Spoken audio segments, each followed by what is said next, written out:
Buenas tardes, mis hermanos. Me da gusto saludarlos en esta hora.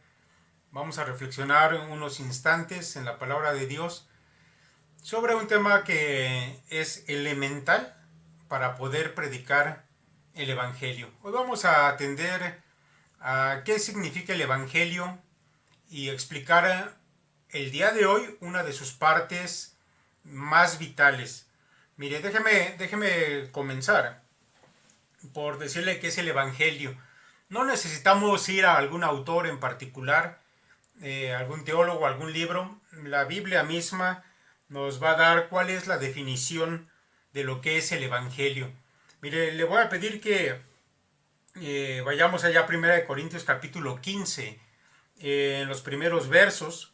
Allí vamos a encontrar la declaración de Pablo de lo que él había recibido como el Evangelio y que a su vez había compartido con otros. Él dice lo siguiente, escuche bien lo que dice el apóstol.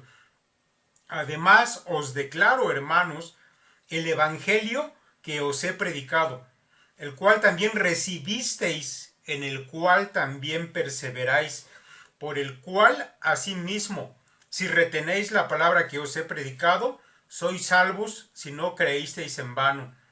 Porque primeramente os he enseñado lo que asimismo recibí, que Cristo murió por nuestros pecados conforme a las Escrituras, y que fue sepultado, y que resucitó al tercer día conforme a las Escrituras. Mis hermanos, en primer lugar, bueno, el apóstol Pablo está hablando acerca de la obra de Cristo, de que Cristo murió en la cruz, que resucitó, pero hay una causa. Fue por causa de los pecados de los hombres. Ahora esto, mis hermanos, simplemente nos hace pensar que aquellas buenas nuevas, que es lo que significa evangelio, tenía que ver con la salvación que Dios proveyó para los seres humanos. Pero esta provisión fue necesaria a causa de sus pecados. Así que de alguna manera pudiéramos decir, mis hermanos, que el evangelio consta de dos partes. Consta de una proclamación de que el hombre es pecador y por otro lado la buena noticia de que Dios ha previsto que el hombre pudiera ser salvo a través de la provisión que él hizo en la muerte de su Hijo Jesucristo. Mire, encontramos otro pasaje interesante allá en las Escrituras, en el Evangelio de Lucas, donde el Señor mismo habla del mensaje del Evangelio que tenía que ser predicado y no es muy diferente de lo que acaba de decir Pablo. Simplemente podemos encontrar tal vez de una forma un poco más clara esas dos partes.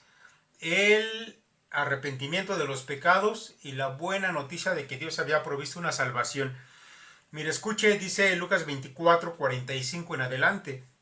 Entonces les abrió el entendimiento para que comprendiesen las escrituras y les dijo, así está escrito, y así fue necesario que el Cristo padeciese y resucitase de los muertos al tercer día, y que se predicase en su nombre el arrepentimiento y el perdón de pecados en todas las naciones, comenzando desde Israel. Mis hermanos, así que el Evangelio es la buena nueva de que Dios trae salvación a los hombres. ¿Por qué? Porque son pecadores. Y el Señor Jesús eso es lo que está diciendo en su mensaje para los apóstoles de lo que tenían ellos a su vez que predicar y que más adelante recibió Pablo y que Pablo lo enseñó a su vez a las iglesias que él fue fundando en el mundo gentil. Ahora, mis hermanos, cuando vamos a la parte histórica ya en el Evangelio y vemos que el primero en comenzar a predicar estas cosas fue, bueno, Juan el Bautista, el enviado de Dios a preparar el camino para el Mesías. Dice el Evangelio de Mateo capítulo 3. En aquellos días vino Juan el Bautista predicando en el desierto de Judea y diciendo arrepentíos porque el reino de los cielos se ha acercado. Ahora Juan comienza la predicación, mis hermanos, incluyendo estas dos cosas. Por un lado el arrepentimiento de los pecados y por otro lado la buena noticia de que el reino de los cielos se estaba acercando con esa provisión de Dios para la salvación del hombre. Mis hermanos, la palabra o la primera parte está constituida por una palabra que es arrepentíos. Ahora, cuando el mismo Señor Jesucristo comenzó a predicar, una vez que Juan fue puesto en la cárcel por Herodes, dice la Escritura que a partir de ese momento Cristo se levantó y comenzó a predicar. El mensaje era el mismo. Escuche Mateo 4:17. Dice, desde entonces comenzó Jesús a predicar y a decir, arrepentíos porque el reino de los cielos se ha acercado. Lo primero, mis hermanos, que yo quiero hacer notar a ustedes en esta hora es que el Evangelio, mis hermanos, es una proclamación que incluye el mensaje de el pecado del hombre y su exhortación al arrepentimiento, y más adelante que Dios ha previsto una salvación para ese hombre pecador. Mis hermanos, pero acerca del primer asunto, de que es una proclamación, yo quiero decirle que el Evangelio, mis hermanos, y esto es importante para cuando usted lo comparta, no se trata, mis hermanos, de un discurso en sí, no se trata de entablar un debate con la gente para ver quién tiene los argumentos de más peso para ganar una discusión. No se trata tampoco de una enseñanza. Hay quienes en lugar de evangelizar comienzan a enseñar partes de la Biblia y terminan desviándose en su propósito de evangelizar y terminan dando una clase de Biblia. Bueno, mis hermanos, evangelizar es antes que nada una proclamación, es una declaración de que los hombres son pecadores, de que Dios les está dando tiempo para que se arrepientan y de que Dios ha provisto una salvación para ellos. También, mis hermanos, por supuesto que es una proclamación de juicio de parte de Dios, porque el reino de los cielos para los pecadores, cuando el reino de los cielos llega a la tierra, para unos va a ser para muerte, para otros va a ser para vida eterna. Así que, mis hermanos, el Evangelio incluye la proclamación del pecado, la proclamación de juicio, la proclamación de que Dios ha provisto una salvación. No es una discusión, no es un debate, no es dar un discurso, no es sensibilizar a la gente con cosas emocionales, es decirles que son pecadores y que necesitan la salvación de Dios. Mis hermanos, ya dijimos que el Evangelio o la predicación del Evangelio podía constar de esas dos partes, y el día de hoy simplemente quiero compartir con usted el primer asunto, el arrepentimiento, y ya habrá ocasión, mis hermanos, más adelante para hablar acerca del mensaje de la buena nueva, de esa salvación que Dios ha provisto. Pero quiero enfocarme hoy en el arrepentimiento porque me parece que es muy importante que lo entendamos si queremos, mis hermanos, que la gente realmente sea movida por el Espíritu de Dios. Tenemos que enfocar nuestro mensaje con precisión. No, cuando digo nuestro mensaje, no quisiera el que inventemos, el que se nos venga a la cabeza, no, es el mensaje de la proclamación de la palabra de Dios, pero debe ir enfocado a un asunto específico. Mire, allá en Marcos 1:15 dice lo siguiente, diciendo, el tiempo se ha cumplido y el reino de Dios se ha acercado. Arrepentíos y creed en el Evangelio. Arrepentíos y después las buenas nuevas. Era, mis hermanos, la manera correcta de predicar. Arrepentíos. Ahora, le voy a leer algunos textos, mis hermanos, para que simplemente vean que en cada predicación del Señor Jesús, más adelante de los apóstoles, el asunto era el arrepentimiento. Esto es importante, sobre todo porque muchos predicadores el día de hoy suelen brincarse esta parte. Yo he escuchado a algunos, hace tiempo recuerdo, estaba escuchando cómo predicaba en vivo en una reunión un pastor y decía, a ver, levanten la mano los que se quieran ir al cielo. Y todos levantaron la mano. No dijo arrepiéntanse de su pecado. Obviamente hubiera sido la respuesta diferente. ¿Por qué se omite esto? Bueno, pues porque la gente se ofende cuando usted le dice que es pecador. Cuando le habla acerca de arrepentirse, mucha gente no piensa que hubiera algo de lo cual tuviera que arrepentirse, mis hermanos, pero esto es parte de la predicación del Evangelio. Dice la escritura ya en el libro de Hechos que cuando los apóstoles comenzaron a predicar, usted sabe que el primero que se levantó fue Pedro en dos ocasiones al inicio del libro de Hechos. y tuvo, bueno, pues una cosecha de gente que se arrepintió, de miles de personas, ¿no? Dice allá el libro de Hechos en el capítulo 2 verso 38, Pedro les dijo, arrepentíos y bautícese cada uno de vosotros en el nombre de Jesucristo para perdón de los pecados y recibiréis el don del Espíritu Santo. Y en su segundo sermón que encontramos allá en el capítulo 3 dice lo siguiente, así que arrepentíos y convertíos para que sean borrados vuestros pecados, para que vengan de la presencia del Señor tiempos de refrigerio. Pero mis hermanos, ¿qué significa el arrepentimiento? ¿Qué significa el arrepentimiento? Escuche usted al Señor Jesucristo.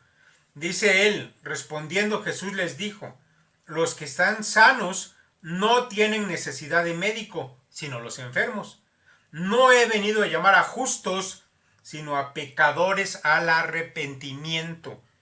Mis hermanos, el arrepentimiento simplemente significa, en primer lugar, reconocer que hay algo en nosotros que no está bien delante de Dios, que somos pecadores, que tenemos necesidad, en este caso de un médico, como lo está ilustrando aquí el Señor Jesús.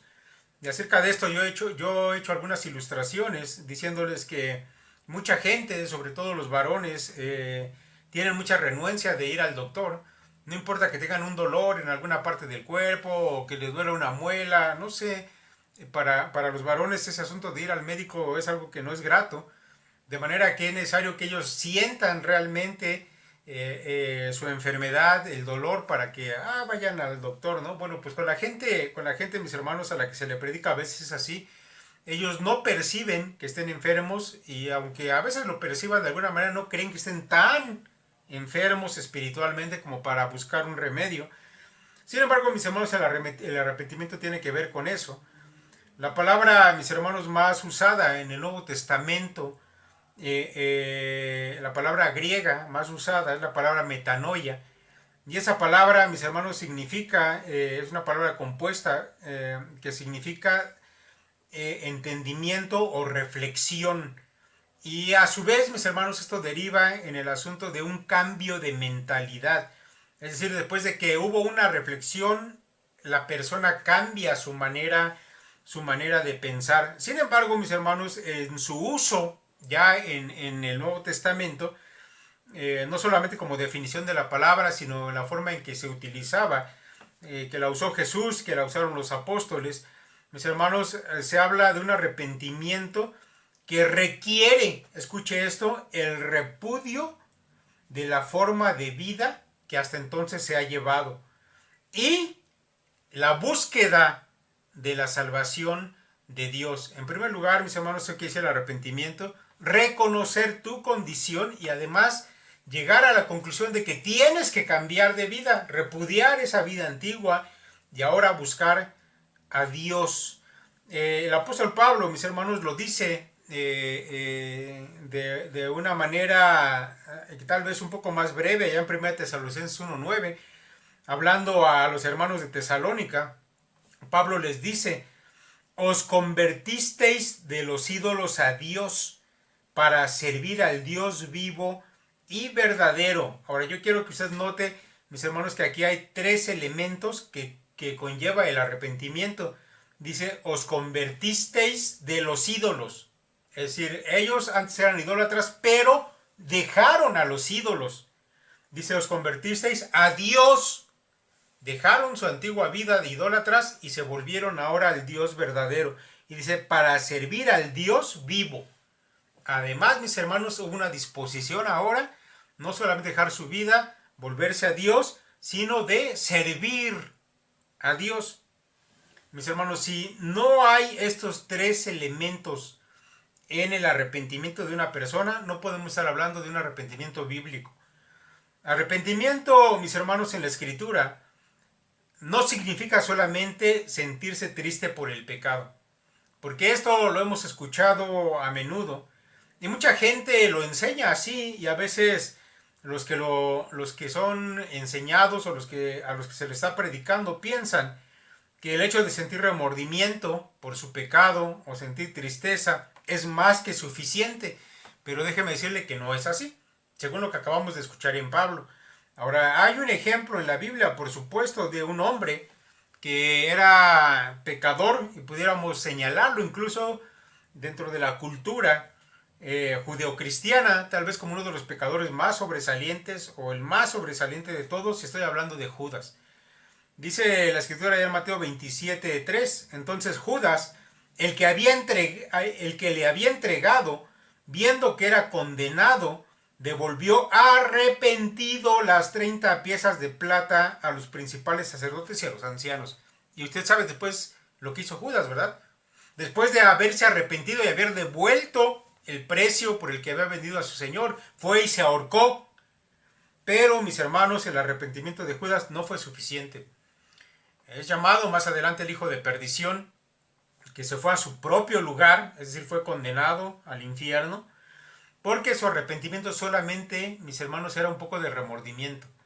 Era estar triste cuando vio que el Señor estaba siendo golpeado, sí, sintió carga en su corazón de tristeza, pero no hubo, mis hermanos, un cambio de mentalidad, no estuvo dispuesto a cambiar su vida, a acudir a Dios. Esas partes no las encontramos en Judas.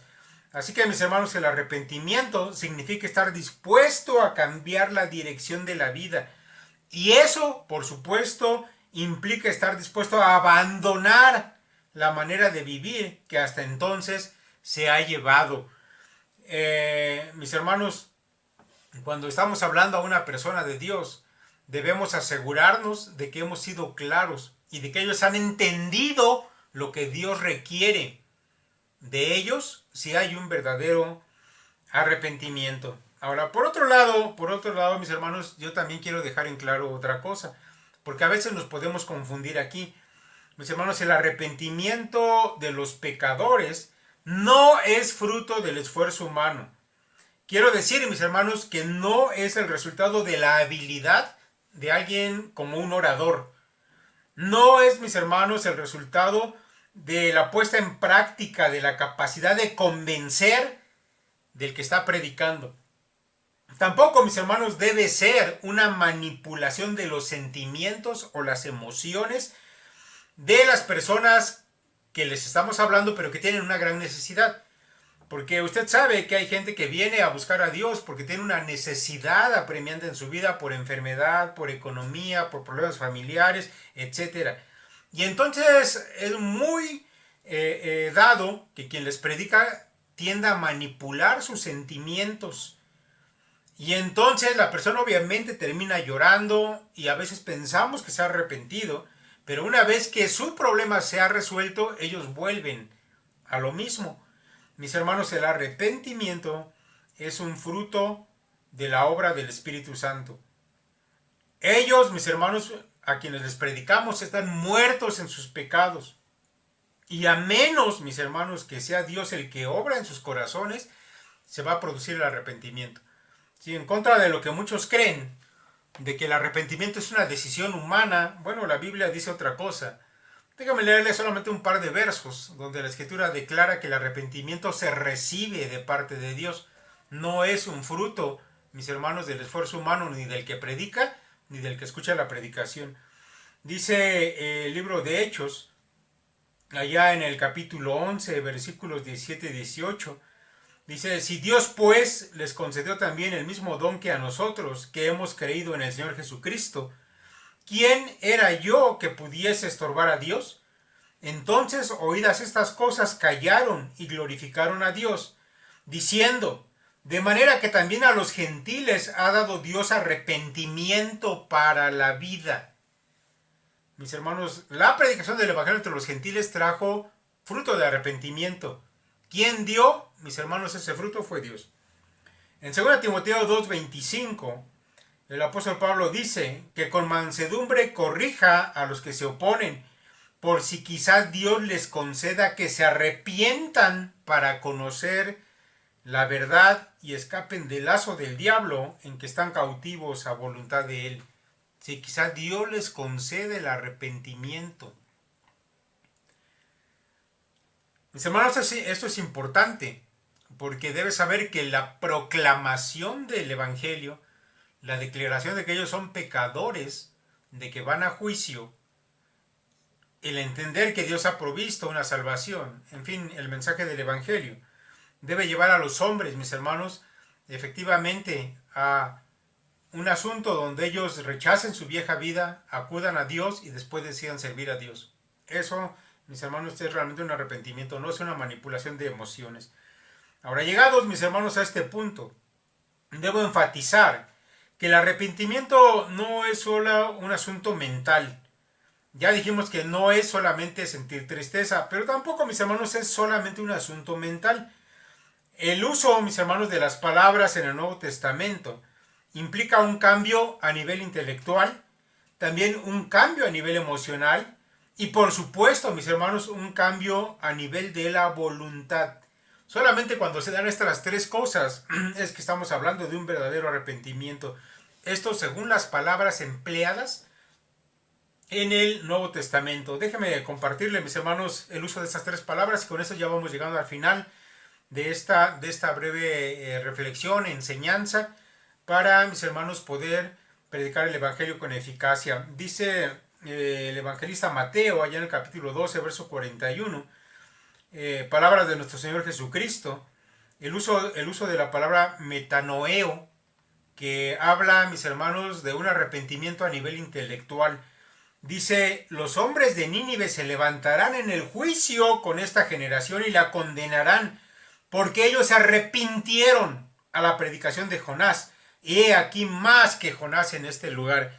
Cuando Jonás, mis hermanos, fue a Nínive y predicó allí a los ninivitas, ellos entendieron que estaban bajo el juicio de Dios a menos que cambiaran su mentalidad. Y lo hicieron. Lucas 15:7, mis hermanos, es otro ejemplo de esta palabra. Un arrepentimiento que va al nivel intelectual. Dice, os digo que así habrá más gozo en el cielo por un pecador que se arrepiente que por 99 justos que no necesitan arrepentimiento. Esto, mis hermanos, Jesús lo dijo en el contexto de los religiosos que no les entraba en la cabeza que ellos eran pecadores y seguían creyéndose justos. Es necesario que la gente entienda acá, obviamente por la obra del Espíritu Santo, que son pecadores. Lo entendieron los ninivitas y, mis hermanos, también hay gozo en el cielo cada vez que una persona entiende su situación de juicio por su pecado y entienden que necesitan acudir a Dios. El arrepentimiento, como ya dije, mis hermanos, en las palabras del Nuevo Testamento también implica un cambio a nivel emocional. La palabra metamelomai habla, mis hermanos, de ese peso emocional. Mateo 21:28 dice, pero ¿qué os parece? Un hombre tenía 2 hijos, y acercándose el primero le dijo, hijo, ve hoy a trabajar en mi viña. Respondiendo él dijo, no quiero. Pero después arrepentido fue. Bueno, un padre pidiéndole a su hijo que le vaya a ayudar al trabajo y él dijo, no. Pero usted sabe que hay hijos a los que les pesa haber ofendido a los padres. Y al parecer este hijo realmente sintió carga en su corazón, se entristeció y entonces fue y trabajó. Sigue diciendo el Señor, y acercándose al otro, le dijo de la misma manera. Y respondiendo él dijo, sí, Señor, voy. Y no fue. ¿Cuál de los dos hizo la voluntad de su padre? Dijeron ellos, el primero. Jesús les dijo, de cierto os digo que los publicanos y las rameras van delante de vosotros al reino de Dios, porque vino a vosotros Juan en camino de justicia y no le creísteis, pero los publicanos y las rameras le creyeron, y vosotros viendo esto, no os arrepentisteis después para creerle. Mis hermanos, los judíos tenían un problema. Ellos se creían tan justos que cuando escucharon a Juan no sintieron carga en su corazón.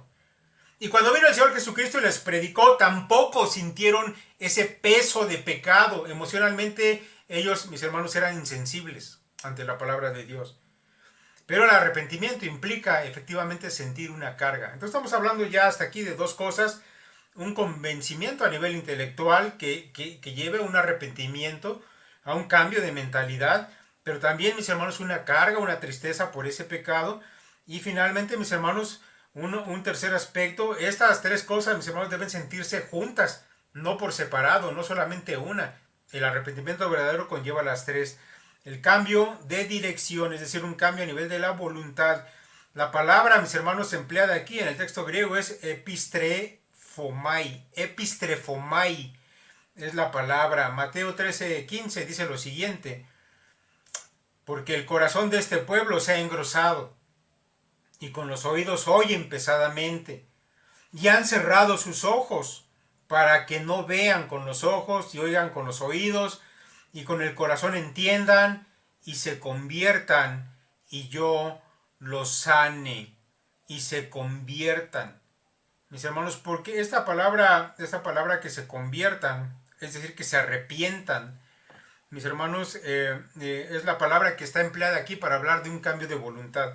¿Cuál era el problema con el pueblo judío? Que ellos sabían, mis hermanos, muchas veces entendido intelectualmente, otras veces tenían carga en su corazón, pero nunca cambiaron su manera de actuar. Y por eso, mis hermanos, Dios los llevó en muchas ocasiones a sufrimiento. Incluso en tiempo del Señor Jesús, el pueblo vio, escuchó la predicación y las obras maravillosas de Cristo. Muchos estuvieron incluso dispuestos a hacerlo rey. Tal vez pudiéramos pensar que hubo un cambio mental, otros tal vez un cambio emocional, pero nunca estuvieron dispuestos a que hubiera un cambio en su vida, un cambio de dirección, un cambio de su voluntad. Las tres cosas, mis hermanos, son parte del arrepentimiento bíblico. De manera, mis hermanos, que cuando predicamos el Evangelio, la gente debe entender que es pecadora, que va camino al infierno, a la perdición, a la eterna separación de Dios. Lo deben entender. Pero deben además sentir una carga de culpa por haber vivido ofendiendo a Dios toda su vida. Debe haber dolor auténtico en el corazón de ellos. ¿Se acuerda cuando Pedro estaba predicando? Allá en uno de sus primeros sermones dice la escritura que la gente que le escuchó se compungió de corazón, sintió carga en su corazón.